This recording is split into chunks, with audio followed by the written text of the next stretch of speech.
Hi guys, my name is Crudeless and welcome to this playthrough of The Binding of Isaac. I'll let you guys watch the intro and I'll be back soon.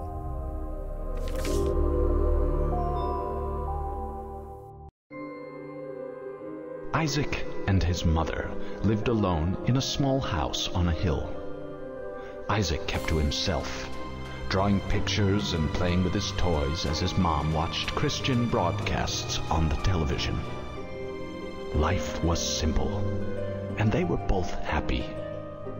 That was until the day Isaac's mom heard a voice from above.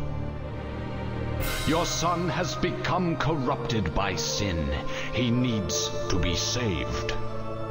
"I will do my best to save him, my lord," Isaac's mother replied, rushing into Isaac's room, removing all that was evil from his life. Again the voice called to her. "Isaac's soul is still corrupt.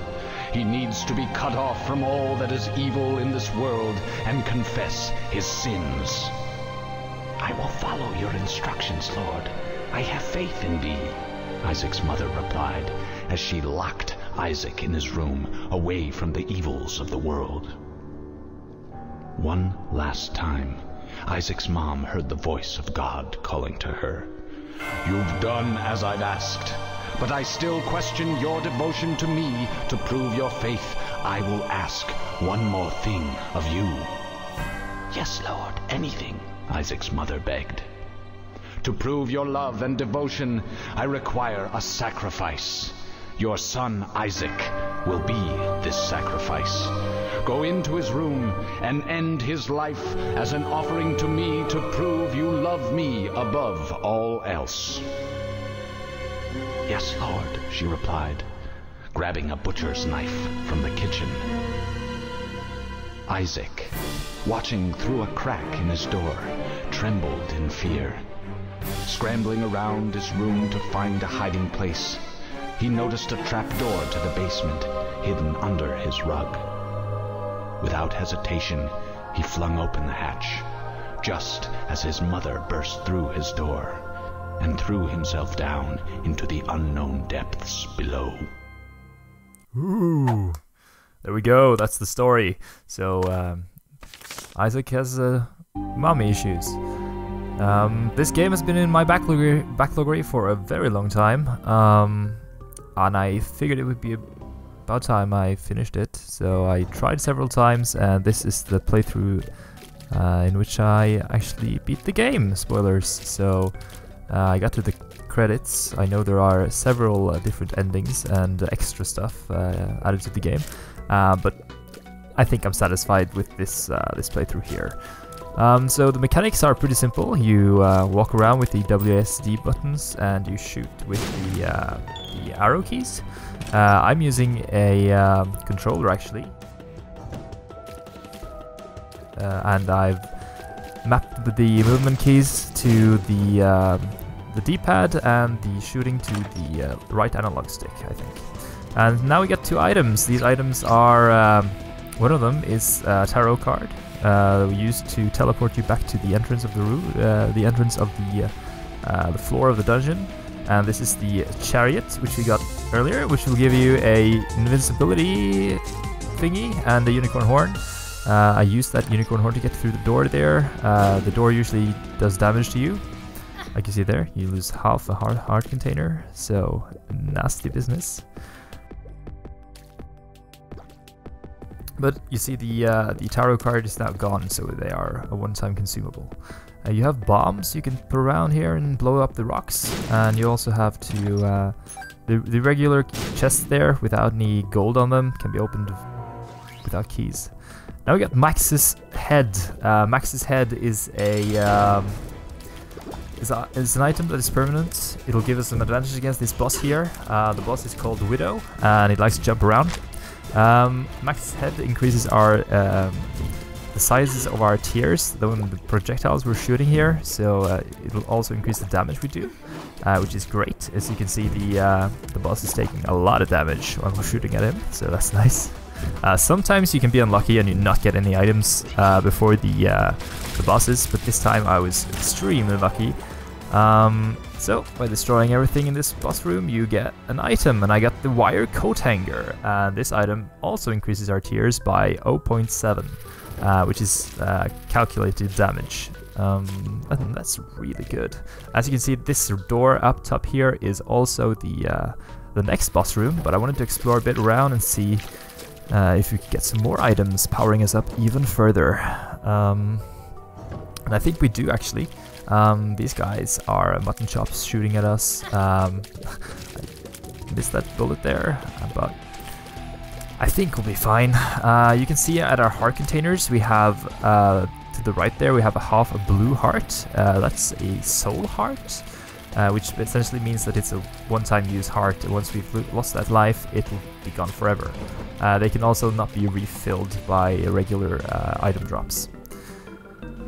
This room here with the two swords above, that's a combat room.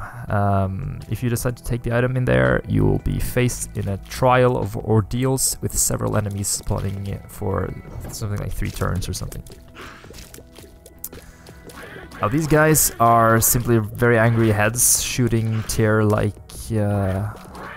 bloody tears at us, playing some Castlevania music. And once we're done with these, another door will open and this will also damage us, so I'm not going to take that risk. I'm going back.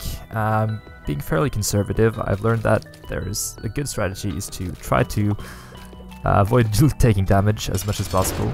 Yeah, basically risk management. This guy, his name is Gemini. He's 2 conjoined twins, and you can damage him by either shooting the little one or the big one. Once you kill one of them, the other will go crazy. So now you can see he is tired after running. And the little guy will go crazy once he gets separated from his brother and try to run me down, but the fight is fairly easy from that point on. Just try to run around and use the rocks. Now we got lots of items here. We got cancer, which will increase our decreases tears delay, which will make us shoot faster. We got the pill. This pill here gives us 1 more heart. We got a temperance item, which will spawn a blood donation device, and we got this room, which is an angel room with a dead dove in it, which will grant Isaac special tears, or spectral tears, I'm sorry, and flight. So you can see I can fly around and avoid obstacles, and this is one of the best items in the game. This one made this run actually. You can see he's really has a lot of mobility now, and he has lots of damage actually, additionally, and the spectral chairs will move through rocks and stuff like that, so we have basically no terrain to consider right now, which is good. Now these husks here, they will turn into little flies once they're gone, but they're no problem for us, as we can now just fly around and do a lot of stuff. Yeah, killing machines now basically, and it's going to get even better. These enemies are fairly annoying because they're invulnerable to damage once they're down, but when they get up like that, we can shoot them and basically be on our way. Now you see my spectral hearts are gone, and I get the flat penny, and I trade that item with the cancer. Now the flat penny gives us a 50% chance to spawn a key when we're collecting small pennies. Next off, we're in a room with 2 small flies and a big red one. The red one just simply shoots larger tears. Now this is a question mark pill. I think that gave us 2 spectral hearts there, which is nice. We have some temporary survivability. Whoa, amazing. You also see there that the enemy blew up a secret doorway to the right there with their explosive bombs. In here there's a fortune machine, but we don't want to use that right now.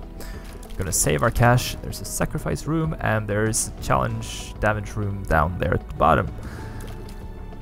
But none of them led to the boss room, and I had 2 keys. I didn't go into the right room there because I knew there was like a casino in there, because you can look at the map and see that there's a coin. I mean, there's not a casino, there's a shop there, but I don't have enough money, So I'm gonna continue down here and defeat some of these spiders. Get a spectral heart. I have 3 and blow that up. We get there through the keyhole and we get forever alone, which means we're not alone anymore. We have this fly here, probably because we stink. He will protect us. Now this boss is called Blighted Ovum, and he is separated in 2 as well, like Gemini. But this guy is really easy, and we get some meat and another angel room, and here we get the Bible as well. The Bible has a certain use. It will make us fly, give us the ability to fly in the room we use it in, and it's also rechargeable. But since we already have flights, it's not useful for us until later. I'm going to show you why we need to keep the Bible. We also got some meat with an exclamation mark. The meat gives us a heart container and increases our damage by 0.3. So now we have that stacking with the hanger and the Max's head as we got earlier. As you can see, the enemies almost one-shotted by us here, which is amazing. And these enemies here are really annoying. They shoot out like little worms from their stomach, and we don't want them, so we're gonna take care of them. Luckily, we can just fly across the middle of the room here without the wings or the flight. It would be incredibly difficult to avoid the spikes on the side there and not take damage. So we have still one more key. I'm going to use it on the golden door because the golden door guarantees an item. But we got the unicorn horn, which is it replaces the Bible with a unicorn horn, which gives us the same ability that the other tarot card gave us earlier with the invisibility and instant killing enemies, I think. So yeah, I'd rather keep the Bible, and you'll see why. If you get the Bible, you want to keep it until the end. Let's just say that. And now I'm just trying to find some more items and also find the boss door. These enemies don't pose a threat to me or Isaac just right now. And you see the little friend here, Forever Alone. He goes around and damages the enemies that get close to me. So he's really good, really good. And there we have the boss room. So I'm considering going there, and I'm going in. This guy is called the Husk. He's basically a huge husk with lots and lots of flies and spiders inside. Once you kill him, he'll explode into some smaller enemies, and you have to kill them as well before completing the boss. But you can see he's taking a lot of damage from our tears. You can also use bombs on these bosses, but for me it's not really necessary right now. And here we go, you explode into some small little flies, but no problem for us. We got the Cat O9tails, which is a whip thingy. It will give us increased shot speed by 23% and increased range, which is insane. Look at these guys, these tears. They shoot so quickly. These enemies don't stand a chance. Unfortunately, we don't have a key here. But I think we'll get one later, so we can go back and get that the chest there. There's also a room to the left here, which requires a key. So I'm hoping that we'll get 2, and I think we'll do later. And these are mini husks, resembling the boss we just did. And we also have 19 coins, which is nice. Maybe we can find a shop and buy us some goods. That little guy, will avoid him, go around him. Here we have these stretchy necks. I like to call them stretchy necks. Well, you can either kill the head or the body. If you kill the body, the head will float around, and if you kill the head, the body will start walking around. We get a pill, we get a health up pill, which will give us 1 empty heart container. So we're getting there. We have 6 heart containers and 1 soul heart. We can survive some bosses now without being too conservative with the dodging. These guys are fairly annoying, even with the spectral shots. As you can see, sometimes they take damage from the front, and sometimes they don't. So, not really sure how they figured that out, but at least they're dead. That was the end of that road without keys, so I'm gonna head out to the left here, and we see some more of these enemies, these half-brain heads. At the end of the game, we'll see a list of all the enemy names, so I guess that'll correct me. Yeah, you can, if you hit them on the sides, it looks like it will deal some damage to them. Hitting from the back is better. This is a question mark pill. It gave us something, I'm not really sure what, but I think it might have been shot frequency boost, or it might have been damage increase. I'm not really sure. Back to these guys. These are they're a little easier than the one that shoots the little worms out of their stomach, but I still dislike these enemies a lot. There are worse enemies, like one that I don't really think we'll get to this playthrough. I don't think we'll meet them. Especially coupled with toxic and stuff like that, damage will be insane. Now in here is the lucky thing, we have the dead dove, because we can fly right to the boss room. But as you can see, we have 4 keys, so I decided to go back and open the doors and chests that we missed to see if we can get some goodies. Looks like we did. Here we got lots of bombs. We have 12 bombs now and full health, and in here we get we get some chocolate milk. The chocolate milk, it will increase, it will give us a charge up, so you can charge up the shots. As you can see, his mouth is filling up with the tears. You can see he has tears from his mouth, of course, and they deal a lot more damage if they're charged. Unfortunately, that negates the fire rate thingy unless you spam the button. Here is a shop. Now I decided to buy this item. I didn't know what it was, but it was a Steam sale, which gives us 50% off on all items in the shops. I decided to buy this one and the pill. Now the pill decreased something, which the pills might do. Not really sure. I think it was either the one we increased earlier, or it might have been the other one of speed or damage. I think. I'm not really sure if it's movement speed. I think it can be. But let's go to the boss and see what this guy has. This guy's called Loki, and he has a pokey down there with the spikes moving if you go towards it. And you see he's trapped in the corner there, and he's dead. So that was a really tough boss, I have to say. And here we get another item, which is SQUEEZY. Increases our tears by 0.4 and spawns 2 soul hearts, as you can see. So now we have 2.5 soul hearts and 6 hearts. We're really, you know, we're going into the final dungeon here in the main, the first part of the main game, I guess. These little worms here are simple enemies. Not really sure why they spawn here at the end.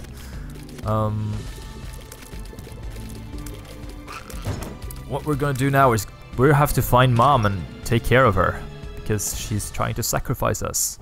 So we kill some of these husks. Once you hit them once, they will split into 2 and be even harder to dodge. And those little worms there that spawn out of them finally will charge towards you. So I recommend shooting, you know, double tapping on them to make sure you get rid of every monster. Now I'm just checking out the different areas, and we have this little room here, which is quite difficult, with these belly belchers, as I like to call them. The belly belchers, hello. Yes, I like to show my belly. So we got the coin, and these guys are really quick, and you have to shoot them twice. Once they go into their like smushy form there, you make sure you cry on them. And they're gone. Now this room is the final boss room of the game. You have Mom. And what we're gonna do against Mom is we're gonna use the Bible. You see, that's why I kept it, because it one-shots Mom, so you don't have to fight her. Isaac was cornered. His mother, fueled with the desire to serve her God, was bearing down on Isaac. I will do as I'm told, my lord. I love you above all else, Isaac's mother repeated to herself. This was the end of the line for Isaac. His mother was far too strong for him. But just as he accepted his fate, God intervened, sending an angel down from above to stop his mother's hand. And just like that, it was over.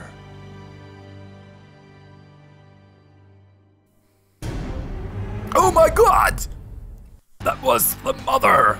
So there's an additional playthrough thingy here we can do, but I'm satisfied we defeated the mom by using the Bible. And here you can see the list of all the names for all the monsters. You can see Charger, and a Maggot, and Hopper, and Spitey, and Bobby. Lots of names. But yeah, that was Binding of Isaac, and I hope you guys enjoyed watching this. My name is Crudeless, and I'll catch you guys next time. Take care.